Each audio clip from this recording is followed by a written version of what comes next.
Yet another story highlighting a fact about atrial fibrillation. What happens when you go into atrial fibrillation?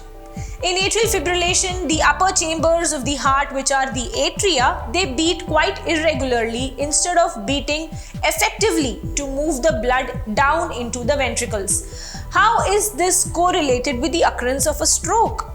Hello and welcome to Medical Dialogues, your daily dose of health and medical news. I am Dr. Nandita Mohan.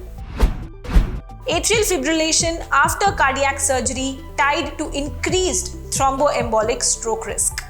Atrial fibrillation and atrial flutter are the most common cardiac arrhythmias in both the general population and pre-operatively in cardiac surgery patients who have been admitted to the ICU.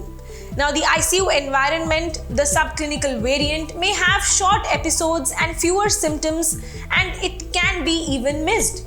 A recent study reveals that the post-operative atrial fibrillation within 7 days following a cardiac surgery is tied to a 3-fold increased risk of thromboembolic stroke during hospital admission.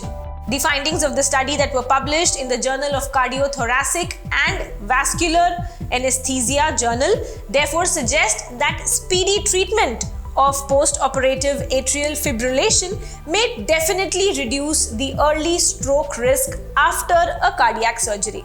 Post-operative atrial fibrillation within 7 days after cardiac surgery was associated with a 3-fold increased risk for a thromboembolic stroke during the hospital admission. That's all for today. I shall see you tomorrow.